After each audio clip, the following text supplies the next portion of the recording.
Moving on to our next set of questions, we get a bit of physics in here. The diameter of the planet Neptune is 49,244 kilometres. The mean distance of Neptune from the Sun is 30.069 astronomical units.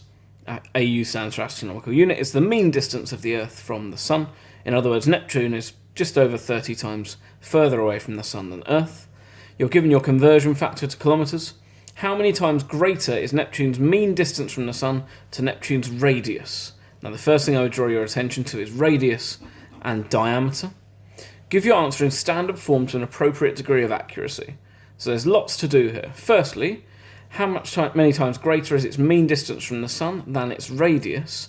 So what I'm going to do is I'm going to take the mean distance from the Sun, I'm going to divide it by its radius.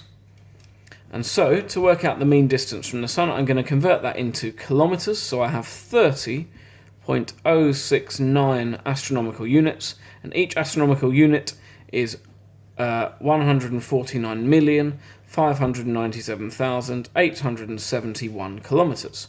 So I've worked out how far away it is in kilometres. I need to divide by the radius. So the diameter is 49,244, and I'm dividing by 2.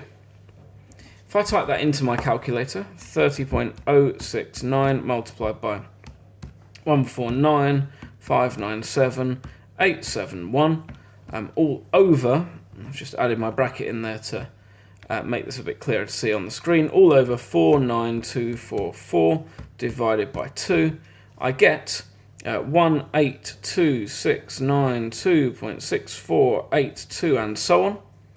And then I'm asked to do two things. Give my answer in standard form and to an appropriate degree of accuracy.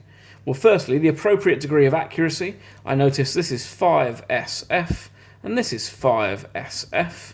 So I'm going to give my answer to 5SF, which is approximately 182,690 to 5SF, and then I'm going to convert that into standard form. I have 1, 2, 3, 4, 5, so I'm going to go 1.82690 times 10 to the power of 5, because that gives me my same result. Question 7. P is directly proportional to Q. That means I know P is equal to K multiplied by Q, where K is some constant of proportionality. When Q is 6, P is 15. 15 is equal to 6 times K, so K is equal to 15 over 6, which is 5 over 2, which is 2.5. So I know, before I've even read the rest of the question, that P is equal to 2.5 times Q. That's what we mean by direct proportion. They scale linearly with one another with some constant of proportionality that is fixed. Work out the value of P when Q is 3.5. Well, when Q is 3.5, P is 2.5 times 3.5.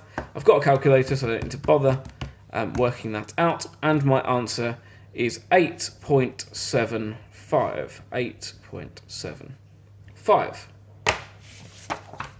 Question 8 gives me the graph of a straight line and asks me to find the equation of that line in the form y is mx plus c. Well, m is the gradient and c is the y-intercept. So that's exactly what I'm going to do. So if I want to find my gradient first, I'm going to pick two simple points on my graph. My change in y, I'm dropping by 2. My change in x, I'm increasing by 4. So my gradient is my change in y over my change in x, which is negative 1/2. C is my y-intercept. That's where I cross the y-axis. It's at negative 1. And so y is equal to negative 1/2 x subtract 1. And that's my final answer. And another 3 questions sorted.